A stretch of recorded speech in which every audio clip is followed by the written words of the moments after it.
The government of Sri Lanka says that the recent media speculations of former Thai Prime Minister Thaksin Shinawatra is poised to be appointed as an economic advisor to the government of Sri Lanka is baseless. Issuing a communique, Foreign Ministry in this regard stated that these speculations are without a proper foundation.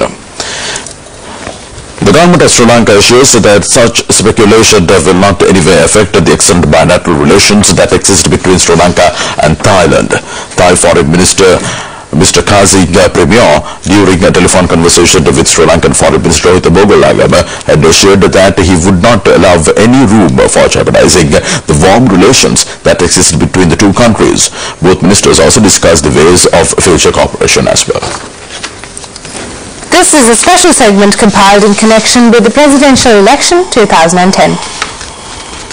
The Northwestern Province Sri Lankan Vocational Circle has decided to extend its support to President Mahinda Rajapaksa.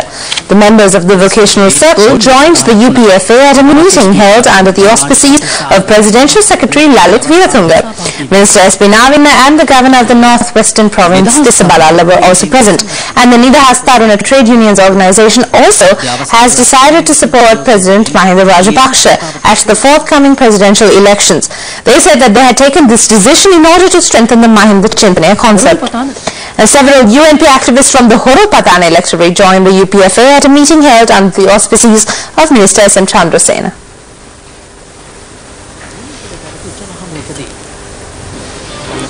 Meanwhile, several UNP and JVP activists from the Valley area obtained membership of the Sri Lanka Freedom Party. Vavuniya SLFP Chief Organizer Premratna Sumutipala were also present on the occasion. Meanwhile, S.B. Sanaka said that President Mahinda Rajapaksa is a great leader that developed the country while waging war against terrorism, which haunted the country for over 3 decades. Sanaka made this comment at a meeting held with the foreign employment representatives yesterday. Mr. Kevin Rabukwal, the President, Senior Advisor, Parliamentary Ambassador Rajapaksa was also present on this occasion. Meanwhile, the Tamil diaspora in Canada has become sympathetic towards the LTTE, allegedly as a result of the great betrayal of the opposition presidential candidate General Sarath Fonseca. The leader of the Tamil diaspora in Canada had this to say.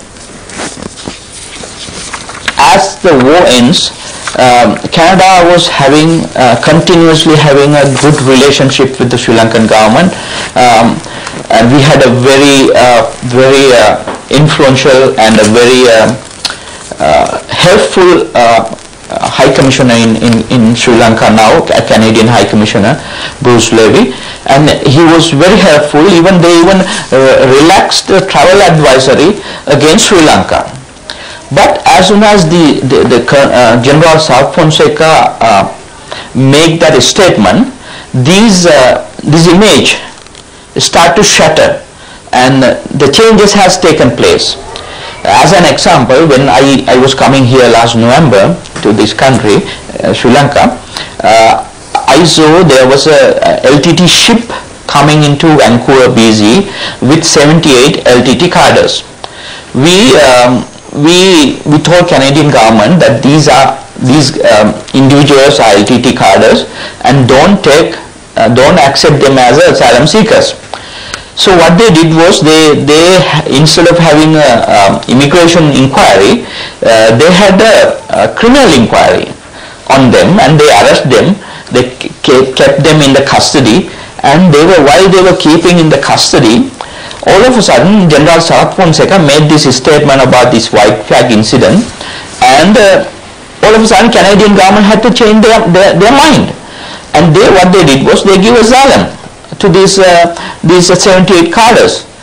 Why? Because they consider that Sri Lanka is no longer suitable, a good country for Tamil people.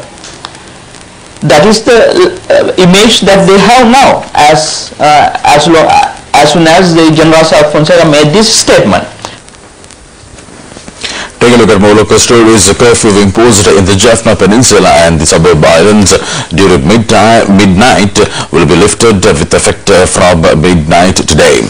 The governor of the Northern Province, G.A. Chansiri, said that this decision was taken on the instructions of the President Mahinda Rajapaksa. Curfew has been imposed in the Jaffna Peninsula for a very long time due to the terrorist activities in the region. Curfew was being imposed in the area from 12 midnight to 4 a.m. and this is to be lifted from midnight today due to a request made by Defence Secretary Gotabaya Rajapaksa and Parliamentarian and Senior Presidential Advisor Basil Rajapaksa. The entire Jaffna Peninsula and the islands will be full restored with the lifting of curfew. According to Security Division, the life of people in the Jaffna Peninsula will become more convenient due to this decision. Meanwhile, opening of the A9 route is also a special relief to the people. Accordingly, the people in the Jaffna Peninsula is to enjoy an obstacle-free life in the new year 2010, which dawns midnight today. And Sri Lanka Rupavahini Corporation announces that the English news bulletin aired at 9 p.m. daily will be telecast at 7 p.m. with effect from tomorrow. Well, that's all the local news we have for you.